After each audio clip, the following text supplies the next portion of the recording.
نداء الحق صوت قد شجاني وبلغني الحقيقة والأماني وكان لي السبيل إلى المعالي ونورا للهداية والبيان.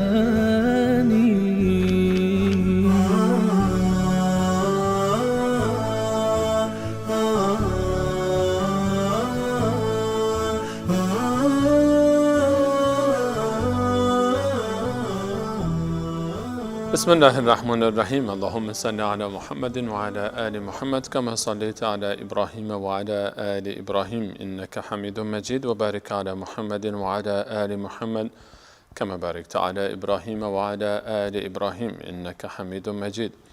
عرض سلام دارم و ادب و احترام خدمت همه شما خوبان و سروران. امیدوارم هر کجا که هستید توفیقات روزافزون الله متعال قرین راهتان باد و هر روز و هر لحظه زندگیتان در عبادات الله متعال زیباتر از روزها و لحظات گذشته آن سپری گردد.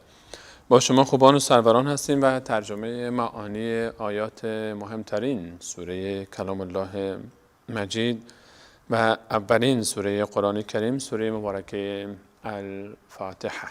اولین سوره مبارکه قرآن کریم فاتحه نام دارد و البته نام‌های دیگری هم داره و از معروفترین نام‌هایی که دارد نام سبع المثانی است که الله متعال در سوره مبارکه حجر آیه 87 می‌فرماید خطاب به رسول الله صلی الله علیه و سلم که ولقد آتیناک سبعا من المثانی والقرآن العظیم.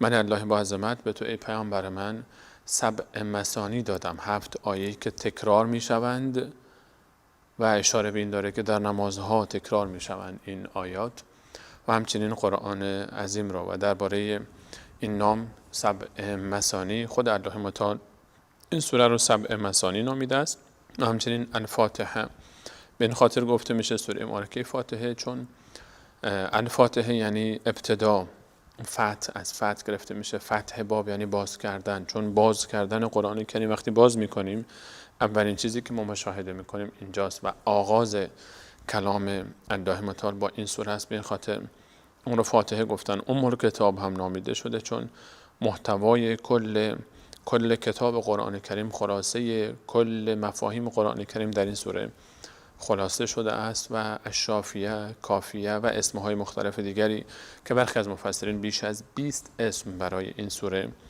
ذکر کردن و این سوره از جمله سوره هایی است که بسیار برکت دارد و برای شفای بیماری ها نیز و باطل کردن سحر استفاده می شود. و درباره اهمیت این سوره همینقدر کافی است که بدانیم و میدانیم که در هر رکعت نماز بلا استثناء باید این سوره خوانده شود. تنها سوره است که در قرآن کریم در هر رکعت نماز خوانده میشه و هر انسان مسلمانی روزانه 17 بار حداقل، هر نمازخوانی حداقل روزانه 17 بار این سوره رو تلاوت میکنه. و مسلمانی که سوره حمد رو بلد نباشه دیگه مسلمان نیست، چون به این معنی است که نماز نمیخواند و کسی که نماز نخواند دیگه درباره اسلامش جای بحث است که آیا اون رو مسلمان میپذیرند فقها و یا نه. و سوره مبارکه حمد سوره است که ما بسیار میخوانیم در نمازها و هر نماز میخوانیم، اما متاسفانه از معنا و مفهوم آن غافلیم و میطلبه که به معنا و مفهوم این آیه و این آیات بپردازیم و این سوره که ما چرا این سوره رو در هر رکعت از نماز میخوانیم و چه معنا و مفهومی داره و چه مفاهیمی در آن نهفته است. این سوره مبارکه 7 آیه دارد. به استناد آیه 87 از سوره مبارکه حجر که اشاره کردیم بهش که الله تعالی فرمود سبع مثانی یعنی 7 آیه که تکرار می شود و تکرار شدنش به خاطر اینکه در هر رکعت نماز تکرار میشه و 7 آیه داره. درباره این اتفاق نظر است که سوره مبارکه حمد 7 آیه دارد. اما درباره این که بسم الله الرحمن الرحیمی که در ابتدای سوره حمد آمده آیا آیه اول این سوره است جز این سوره حساب میشه و یا نمیشه، اختلافی بین فقها وجود دارد، ولی بسیاری از فقها گفتن که بسم الله الرحمن الرحیم ابتدای حمد هم آیه اول سوره حمد است. درباره اینکه بسم الله الرحمن الرحیم خود این تعبیر جزئی از آیات قرآن است بحثی نیست، چون در سوره مبارکه نمل الله متعال می‌فرماید انه من سلیمان و انه بسم الله الرحمن الرحیم. خود کلمه بسم الله الرحمن الرحیم جزئی آیاتی از قرآن هست، اما آیا بسم الله الرحمن الرحیم ابتدای سوره مبارکه حمد آیه اول سوره حساب می شود یا نه؟ روی این اختلافی وجود داره که به اون به هر حال عزیزانی که اهل فن هستن بهتر مطلع هستن. اما در قرآن ها اکثرا قرآن هایی که چاپ مدینه منوره و یا جاهای دیگه هست میبینید که مثلا نسخه‌ای که پیش روی بنده است که بسم الله الرحمن الرحیم رو آیه اول سوره شماره گذاری کردن، سوره حمد. و چه کسانی که بسم الله الرحمن الرحیم رو آیه اول سوره حمد میدانند و یا کسانی که نمیدانند بسم الله الرحمن الرحیم رو آیه اول سوره حمد، همه بر این که سوره حمد 7 آیه است اتفاق نظر دارند. و تفاوت در این هست کسانی که بسم الله الرحمن الرحیم رو آیه اول میدانند 2 آیه آخر رو یک آیه میکنن، صراط الذین انعمت علیهم غیر المغضوب علیهم ولا الضالین، این رو یک آیه میکنن. کسانی که بسم الله الرحمن الرحیم رو جز آیه اول نمیدانند آیه صراط الذین انعمت علیهم رو یک آیه حساب میکنن، غیر المغضوب علیهم ولا الضالین رو یک آیه حساب میکنن و به این ترتیب روی اینکه 7 آیه است بحثی نیست. سوره حمد، سوره مبارکه حمد 7 آیه است، در این شکی نیست. اختلاف سر این است که بسم الله جزء سوره هست یا نیست. و این رو هم گفتیم که چطور تعداد آیات رو هر دو گروه باز هم اتفاق نظر دارند وقتی که بسم الله جزء آیه باشه، جزء سوره باشه و یا نباشه. ما به بسم الله الرحمن الرحیم میپردازیم. الله تعالی در این سوره میفرماید اعوذ بالله من الشیطان الرجیم بسم الله الرحمن الرحیم. بسم الله آغاز میکنم، گویی که حکایت این گونه است، آغاز میکنم این کتاب رو من قرائت کننده به نام الله. به نام الله. اولین کلمه‌ای که در این کتاب ذکر میشه قرآن الله است. به نام الله، بسم الله. و همین خاطر ما همیشه در کارهامون میگیم بسم الله. هر کاری که رسول الله علیه الصلاه و السلام فرمود با نام غیر الله متعال انجام بشه محکوم به فناست و اون کار شکست خواهد خورد. بسم الله، به نام الله آغاز میکنم. اون اللهی که الرحمن الرحیم، الرحمن است و رحیم است. بسم الله الرحمن الرحیم، به نام الله رحمان. الرحمن الرحیم، این دو اسم عظیم که در قرآن کریم فراوان ذکر میشن و نشان از رحمت عظیم الله متعال دارد که در آیه بعد بهش خواهیم پرداخت در خود سوره. به نام الله بسیار بخشنده بسیار مهربان آغاز میکنم تلاوتم رو در کلام الله متعال. الحمدلله، حمد و ستایش از آن الله است. الحمد، حمد و تمجید و ستایش، هر آن چه که از حمد وجود داره، بهترین کلمات حمد و ثنا و تمجید و ستایش از آن الله است. الله، حمد و تمجید و ستایش، تمام آنچه که شایسته ستایش است، تعابیر و کلماتی که شایسته حمد و ستایش است از آن الله متعال است. در تمام عالم، تمام مخلوقات به حمد و ستایش الله مشغولند. تسبح له السماوات السبع والارض ومن فیهن، تمام آسمان های هفتگانه و زمین و هر آنچه که بین آنها است به تسبیح الله متعال مشغولند. و ان من شیء، و هیچ چیزی نیست در بین آسمان ها و زمین الا و یسبح بحمده، و ان من شیء الا یسبح بحمده، هیچ ذره‌ای در عالم وجود ندارد مگر اینکه به تسبیح الله متعال مشغول است. ولکن لا تفقهون تسبیحهم، اما شما درک نمی‌کنید نحوه تسبیح اون رو. این حمد و ستایش الله متعال تمام عالم رو در بر گرفته، در آسمان ها و در زمین، همه مخلوقات عالم رو در بر گرفته. همه مخلوقات عالم به تسبیح و حمد الله متعال مشغولند. این حمد الله متعال زمان و مکان مشخصی ندارد. مکانش تمام آسمان ها و زمین است و زمانش هم وله الحمد فی الاولی والآخره، هم در این دنیا و هم در آن دنیا و در قیامت هم حمد الله متعال جاری و ساری است. و جنتیان وقتی وارد بهشت میشن میگویند و آخر دعواهم ان الحمد لله رب العالمین. همین تعبیری که در ابتدای سوره مبارکه حمد است آخرین تعبیری است که بهشتیان در لحظه دخول به جنت استفاده میکنند. یعنی اینکه اگر این سوره رو و این نماز رو که در این سوره در نماز خوانده می شود، این سوره رو محکم بگیرید و بفهمید و عمل بکنید، همین تعبیر رو در جنت خواهید خواند همین گونه که اینجا در این قرآن داخل میشید با این تعبیر در این جنت الله متعال روی زمین که کلام اوست و واقعا جنتی است قرآن کریم که اگر کسی وارد این نشد در جنت آخرت وارد نخواهد شد. ابتدای این جنت با الحمدلله رب العالمین است و آن جنت رو هم با الحمدلله رب العالمین با این تعبیر جنتیان داخل میشوند. الحمدلله، حمد و ستایش، بهترین حمد و ستایش از آن الله است. الله نام مبارکی که اسم خدای عالم است، اسم خاص الله متعال است، اسم خاص خداوند است، اسم خاص پروردگار ماست. الله اسمی که تمام صفات بر مبنای این صفت در توصیف این صفت ذکر می شوند. الله رب العالمین، آن اللهی که رب است، خالق است، می آفریند بهترین شکل آفرینش رو و بعد از اینکه آفرید اونها رو پیگیری میکنه، زندگی اونها رو دخل و تصرف میکنه در زندگی اونها، به اونها رسیدگی میکنه و پروردگار عالمیان است. عالمین یعنی تمام مخلوقات، تمام مخلوقات رو الله متعال خلق کرده. اللهی که خالق تمام مخلوقات است، تمام آسمان ها، تمام زمین، همه ستارگان، همه سیارات، میلیاردها میلیارد ستاره و سیاره و هر آنچه که در آنها اتفاق میفته و ما بیخبریم و هر آنچه که در زمین اتفاق میفته و ما بسیاری از آنها رو بیخبریم. همه موجوداتی که در زمین هستند، همه جانوران، همه گیاهان، همه آنچه که در آب است، در خشکی است، در شب است و در روز است، همه آنچه که در آسمان پرواز میکنن و در زمین راه میرن و یا داخل زمین دارن زندگی میکنن. میلیاردها میلیارد مخلوق فقط روی زمینه، میلیاردها ماهی، میلیاردها پرنده، ماهیان هزاران نوع، پرندگان هزاران نوع، میلیاردها چرنده و خزنده و دونده و انسان، هر کدوم یک شکل، یک شمایل، یک قیافه، یک تیپ، یک فکر، یک خاطره، یک زندگی، یک احساس، یک مجموعه‌ای که در اون مجموعه زندگی میکنه.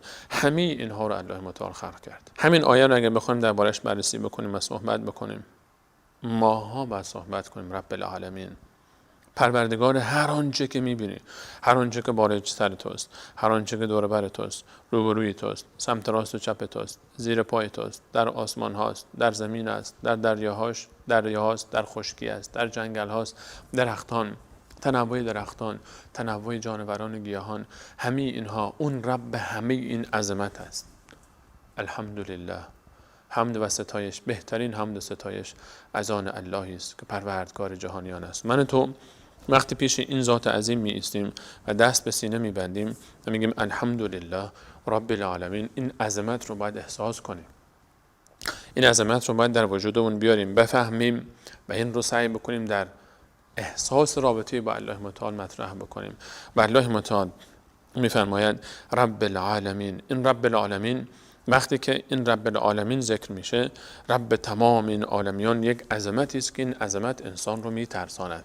رب العالمین، این عظمت وقتی انسان رو میترساند چیکار میشه؟ آیه بعدی الله متعال میفرماید با وجود این عظمتی که این ذات عظیم دارد، الرحمن الرحیم، بسیار مهربان است.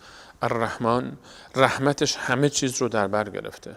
رحمتش، رحمتی وسعت کل شیء. رحمت من الله با عظمت همه چیز رو در بر گرفته. هر آنچه در آسمان و زمین است، رحمت الله متعال او رو در بر گرفته. الرحیم، رحمتی که دائمی است، پایان ندارد. الرحمن الرحیم، این رحمان الرحیم است. رحمان الرحیم.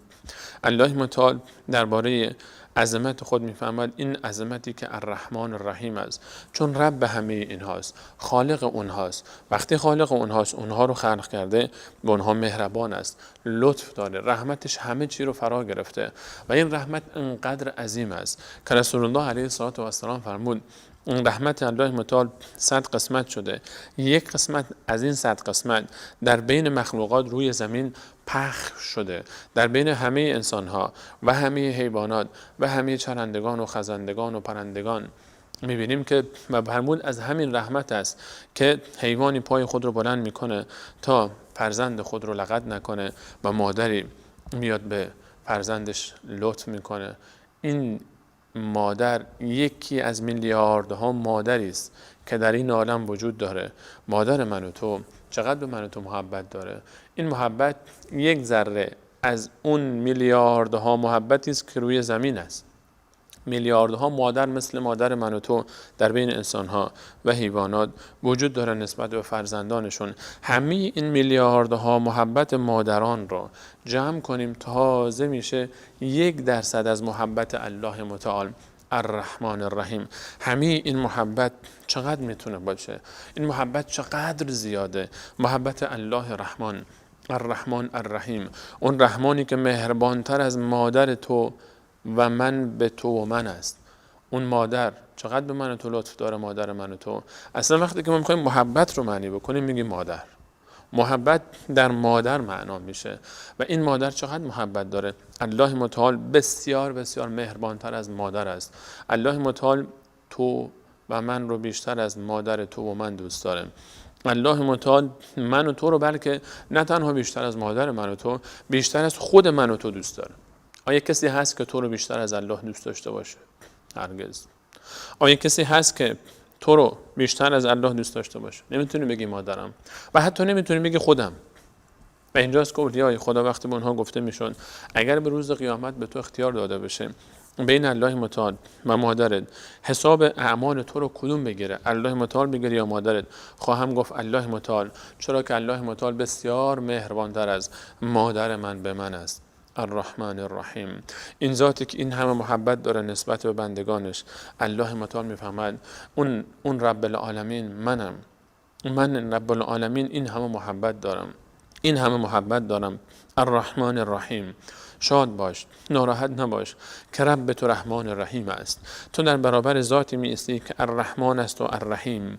الرحمن الرحیم لقب اوست، رب العالمین است و الرحمن الرحیم است. الله متعال قبل از این که رحمان الرحیم خود رو در قیامت معرفی بکنه که مالک یوم الدین است، قبل از این که مالک یوم الدین رو ذکر بکنه رحمانیت و رحیم بودن خود رو ذکر کرد. قبل از این که قدرت و ملک خود رو ذکر بکنه لطف و محبت و رحمت خود رو به من تو ذکر کرد تا او رو دوست بداریم، تا به او امید ببندیم، دل ببندیم و شیفته و شیدای او باشیم. مالک یوم الدین، با وجود این همه رحمتش الله تعالی مالک است. الله تعالی در روایتی ملک یوم الدین هم خوانده میشه. ملک یوم الدین است، پادشاه است، آقای عالم است. در این دنیا خیلی ادعای پادشاهی دارن، فکر میکنن که رئیس جمهورن، فکر میکنن که آقای عالمن، فکر میکنن که اینها همه کاری عالمن. الله متعال میفهمد در این دنیا مالک زیاد است، ملک زیاد است. ملک فلانی، ملک فلانی، پادشاهی از آن فلانی است، این ملک مال فلانی است. اما در روز قیامت یوم الدین، مالک یوم الدین، یوم الدین، دین روز جزا، روز حساب و کتاب، اون روزی که الله متعال همه این دنیا رو از بین ببره و دوباره خلق بکنه و دوباره انسان ها از قبر خارج بشوند. قبل از اینکه خارج بشوند الله متعال وقتی همه رو از بین میبره، حتی ملائکه خود و جز ذات الهی کسی باقی نخواهد ماند. ندا خواهد داد لمن الملک الیوم، امروز پادشاهی از آن کیست؟ هیچ کسی نیست که جواب بده. خود ذات الله متعال پاسخ خود رو خواهند فرمود. لله الواحد القهار، از الله یگانه چیره و غالب است که نمیتواند هیچ کسی او رو عاجز بکنه در انجام کارهای او.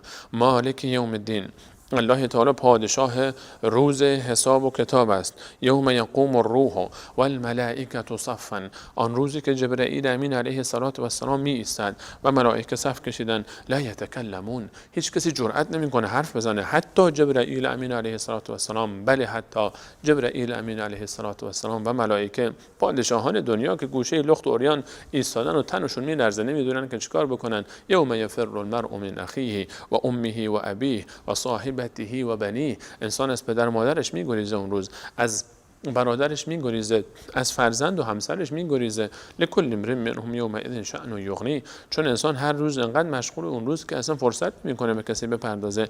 اون روز پادشاهان دنیا لخت و عریان، نه نشانی از پادشاهی دارن، نه نشانی از اون ملک دارن، نه از اون ثروت و نه از اون قدرت، جز بار گناهانی که در اون روز انجام دادن، جز بار گناهانی که در زمان پادشاهی انجام دادن، جز حساب کتاب آنچه که الله تعالی به اونها داده بود از نعمتها و ثروتها و قدرت.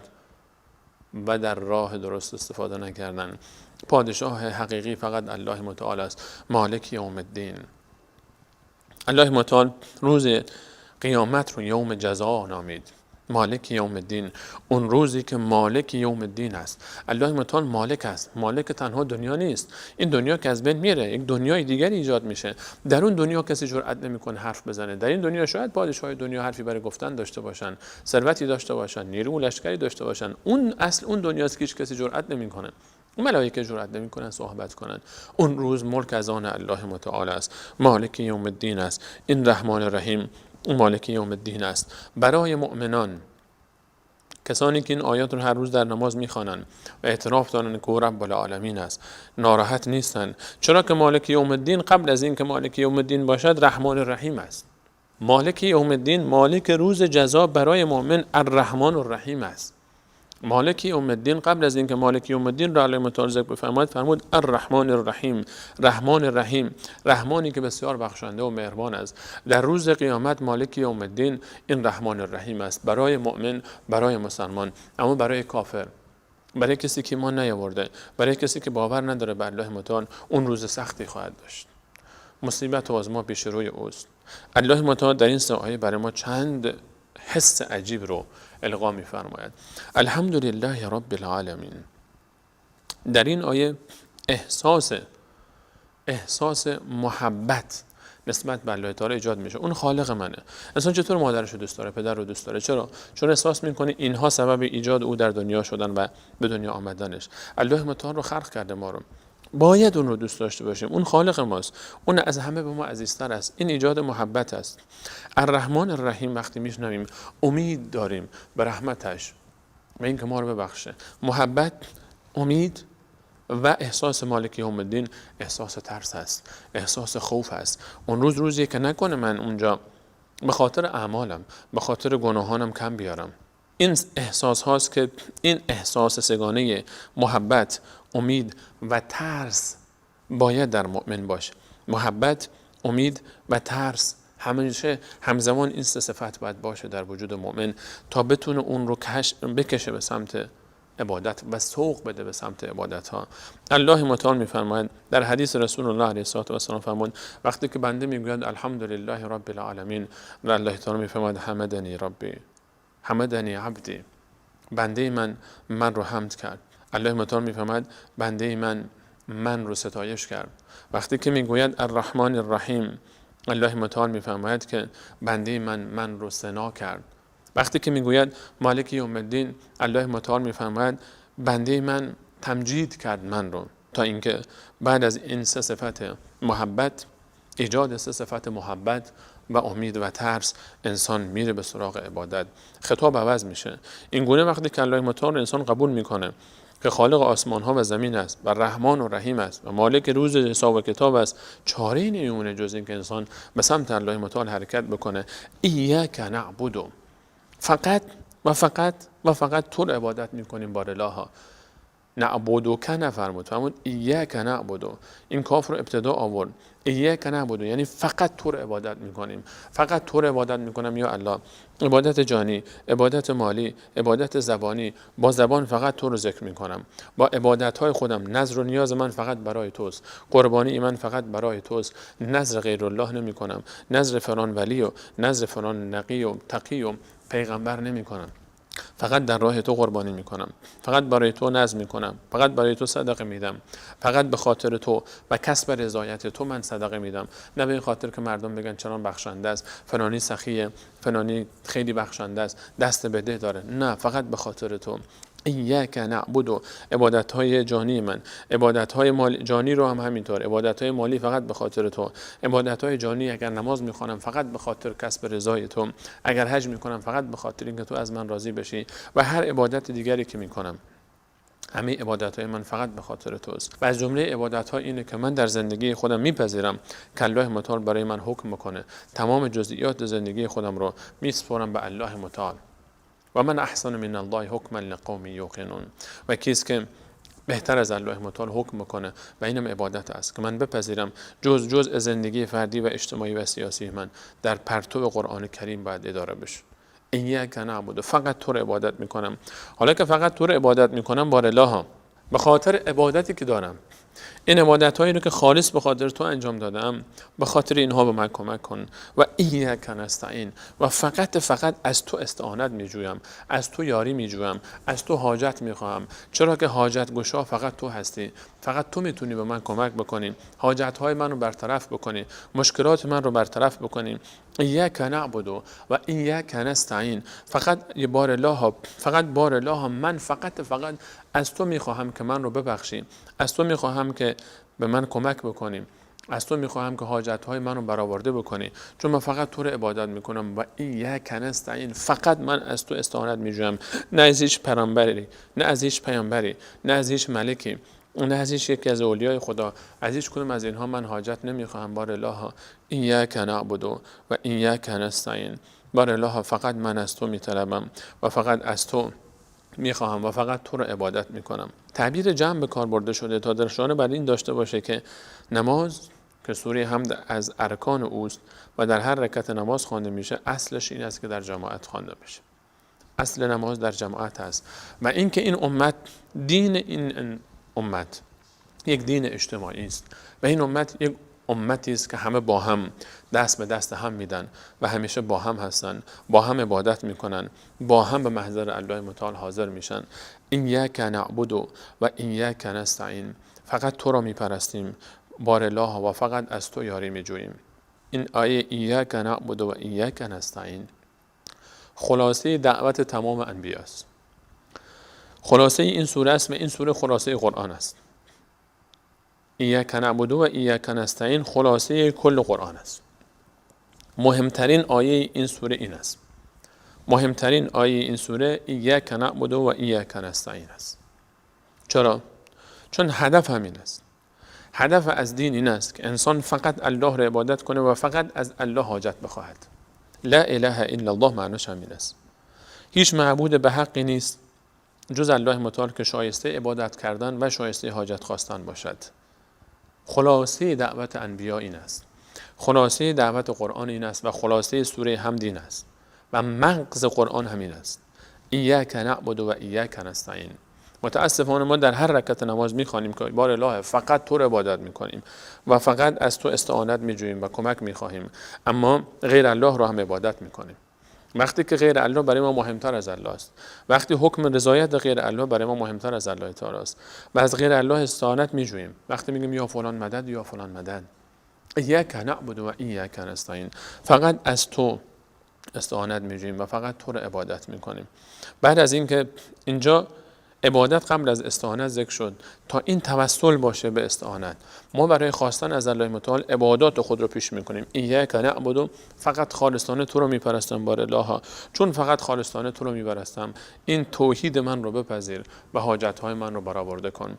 اینجا توسل به توحید است، توسل به عبادتهای خالصانه است، توسل برای حل مشکلات. معناش اینه ایاک نعبد و ایاک نستعین، بار الله، چون فقط تو رو میپرستیم، این عبادت خود رو، این توحید خود رو، اخلاص خود رو وسیله‌ای می‌کنیم برای اینکه حاجت ما رو برآورده کنی و ایاک نستعین، و تو هم کمک کنی به ما و حاجت‌های ما رو برآورده کنی. اهدنا اینجا بین الله و بنده است. تا ابتدا سه آیه اول الحمدلله رب العالمین الرحمن الرحیم مالک یوم الدین وصف الله تعالی است. ایاک نعبد و ایاک نستعین اینجا بین الله و بنده است. بار الله، تو را میپرستیم و از تو حاجت میخواهیم. ارتباط بنده با الله متعال است. دعای آخر دعای بنده است. دعا میکنه بنده اهدنا الصراط المستقیم. بار الله، وقتی که این آیه ایاک نعبد و ایاک نستعین رو انسان میخوانه، رسول الله علیه الصلوة والسلام فرمود، پروردگار میفرماید این بین من و بنده من است، این بین من و عبد من است، بین من و بنده من است این آیه و هر چی طلب کنه به او خواهم داد. اینجاست که انسان دعا میکنه. الله تعالی به ما یاد میده چطور دعا بکنیم. ابتدا تحمید و حمد اون رو به زبان بیاریم، بعد عبادت‌های خود رو پیش بکنیم و توحید و اخلاص خود رو، بعد دعا بکنیم. دعا میکنیم اهدنا، خدای ما رو هدایت کن، الصراط المستقیم، به سوی راه مستقیم، هدایت کن ما رو به راه مستقیم. مهمترین دعایی که انسان در زندگی خود میخوانه، انسان مسلمان، همین دعاست. مهمترین دعایی که الله متعال برای ما گذاشته که در هر رکعت نماز باید بخوانیم و هر انسان مسلمان روزانه 17 بار این دعا رو میکنه، هر نمازخوان حواسش باشه یا نباشه، این دعاست. یعنی مهمترین دعای امت اسلامی همین است: اهدنا الصراط المستقیم، ما رو به راه راست هدایت کن. چرا این دعا؟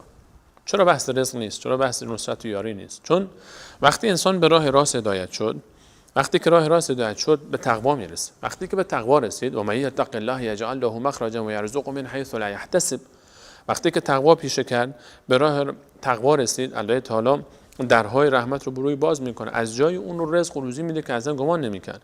و من یتق الله یکفر عنه سیئاته، الله تعالی هر کی تقوا پیشه کنه گناهانش رو میبخشه. وقتی گناهانش رو بخشید دیگه پیش الله تعالی محبوب میشه و درهای رحمت بروش باز میشه و نصرت یاری میشه. و من یتق الله یجعل له من امره یسرا، هر کسی تقوا پیشه بکنه الله تعالی کار اون رو آسان میکنه. ولو ان اهل القرى امنوا واتقوا لفتحنا عليهم برکات من السماء والارض، اگر تقوا پیشه بکنن الله متعال از آسمان و زمین درهای رحمت رو بروی اونها باز میکنه. دعای هدایت مهمترین دعاست که باید این دعا رو زیاد تکرار کنیم، این رو با حضور قلب بخونیم جای نماز. اهدنا الصراط المستقیم، ما رو به راه راست هدایت بکن. چون وقتی هدایت شدیم همه چیز ضمانت میشه، رزق و روزی ضمانت میشه، نصرت و یاری الله متعال ضمانت میشه، تمام خواسته های ما به تبع این برآورده میشه. و مهمترین دعا این است، مهمترین دعایی که بنده مسلمان میکنه و مؤمن میکنه این دعاست که در مهمترین سوره ذکر شده و در هر رکعت نماز خوانده میشود: اهدنا الصراط المستقیم. صراط ما رو به یاد پل صراط میندازه. ما پلی داریم به نام صراط، روز قیامت بر روی جهنم، بعدش جنت هست و بهشت و این طرفش صحرای محشر. اونجا هم صراط است. صراط مستقیم در دنیا راه دین است، راه رسول الله علیه السلام است، اطاعت از اوامر الهی و دور شدن از نهی الهی است. این صراط مستقیم است، راه رسول الله علیه السلام، راه او و صحابهش. این صراط مستقیم رو انسان در دنیا هر چقدر استقامت داشته باشه بر این صراط، راه مستقیم در دنیا، همین اندازه استقامت خواهد داشت بر پر صراط در روز قیامت. این صراط و آن صراط دو تا صراط هستند، صراط دنیا و صراط قیامت. صراطی که بر روی جهنم هست، این صراط دنیا رو انسان هر چقدر در این استقامت داشته باشه و از راه بیرون نره، در صراط قیامت بر پل صراط استقامت داره و ایستادگی داره. و همونجوری که در پل صراط سگ‌هایی هست که برخی‌ها رو میگیرن و میاندازن پایین، در روی صراط مستقیم دنیا هم سگ‌هایی هست، حیواناتی هست، بلکه پستر از حیوانات مشرکین و کفاری هستن، شیاطینی هستن که انسان رو وسوسه میکنن تا از این راه بیرون کنن. به همین خاطر در آخر قرآن کریم هست که محتوای اون مثل همین سوره است، اونجایی که الله تعالی در سوره ناس ذکر می‌فرماید: رب الناس، ملک الناس، اله الناس، مثل رب العالمین، مالک یوم الدین و ایاک نعبد و ایاک نستعین، که دقیقاً اون سه آیه محتوای این آیه است. اینجا الله تعالی هدایت رو برای ما امر میکنه که ازش بخوایم و اونجا برای ما میفرماید که پناه ببرید و من از شر وسواس خناس که شما رو وسوسه میکنه و میاندازه از این راه بیرون. ابتدای قرآن، انتهای قرآن یک مفهومه، یک معناست. سوره ابتدا و سوره انتها. سوره ابتدا به ما یاد میده چطور بخواهیم و سوره انتها به ما یاد میده تا چطور استقامت کسب بکنیم در این مسیر با یک محتوا در سوره ابتدایی و در سوره انتهایی. مهمترین دعا اهدنا الصراط المستقیم. این دعایی است که هر انسان مسلمان بیشتر از هر دعای دیگری میخواند در نماز و دعای هدایت برای خود، برای خانواده خود و برای دیگران. وقتی هدایت شدیم همه چیز ضمانت میشه، وقتی هدایت شدیم مستقیم به جنت خواهیم رفت. اهدنا الصراط المستقیم، راهی که مستقیم است، کج نباید باشه. صراط الذین انعمت علیهم، راه همون کسانی که ما آنها نعمت دادیم.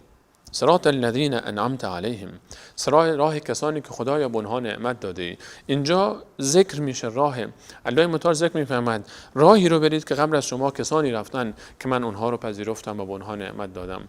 در آیه 69 سوره مبارکه نساء الله متعال ذکر میکنه کسانی رو که به اونها نعمت داده. و من یطع الله و رسوله، کسایی که الله تعالی را و رسولش را اطاعت بکنن، فاولئک مع الذین انعم الله علیهم، و اون با کسانی خواهد بود که الله تعالی به اونها نعمت داده. کیا؟ نبیین و صدیقین، من النبیین و صدیقین و شهداء و صالحین. انبیا، صدیقین، شهدا و صالحین.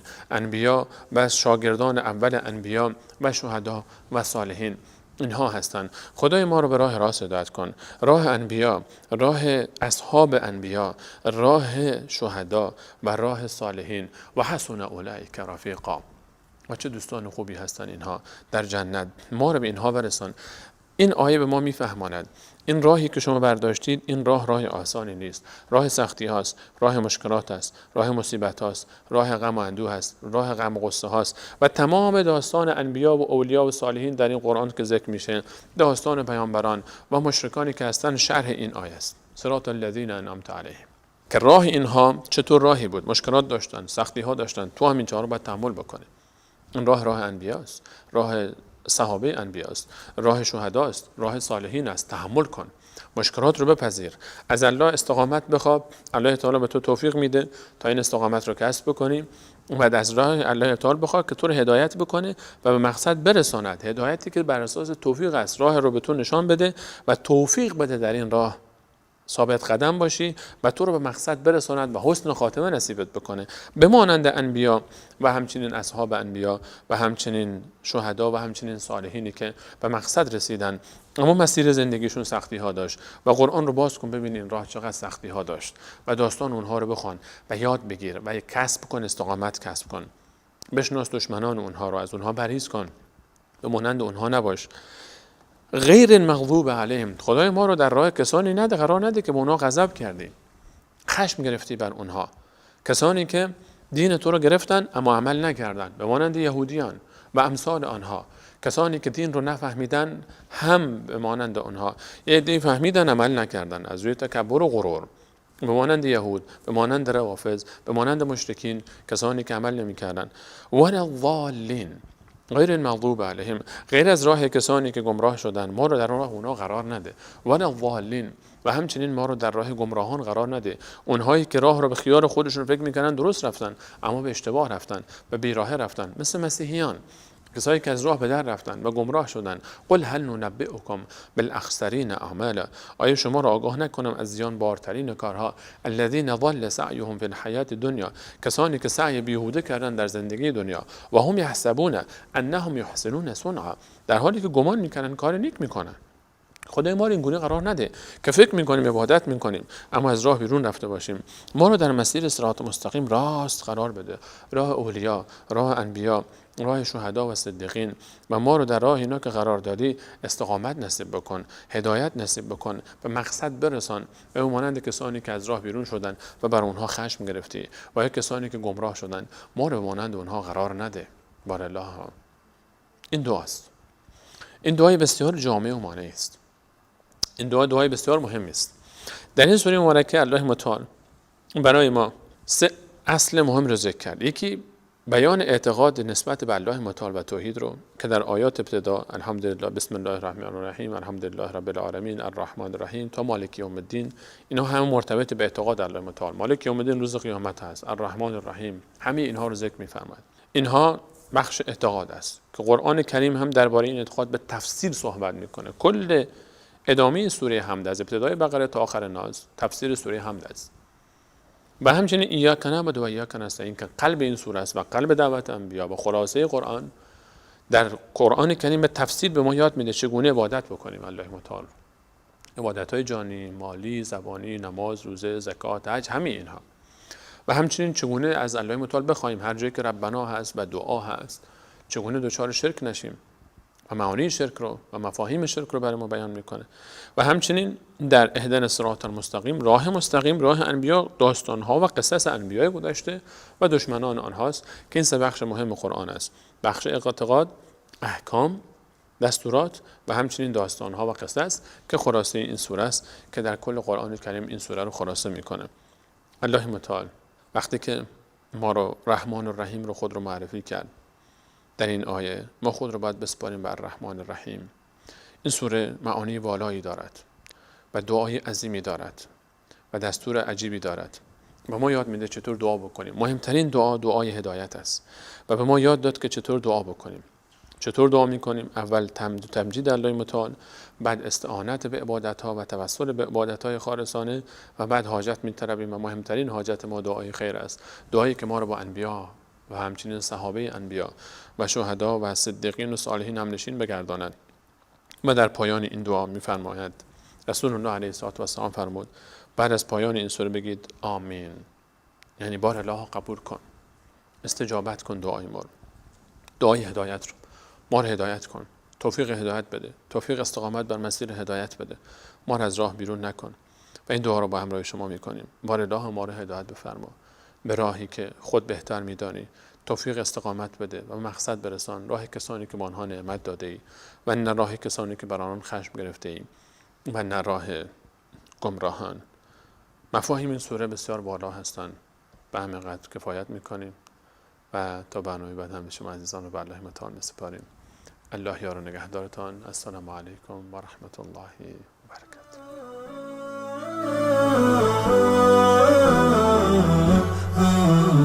نداء الحق صوت قد شجاني وبلغني الحقيقة والأماني وكان لي السبيل إلى المعاني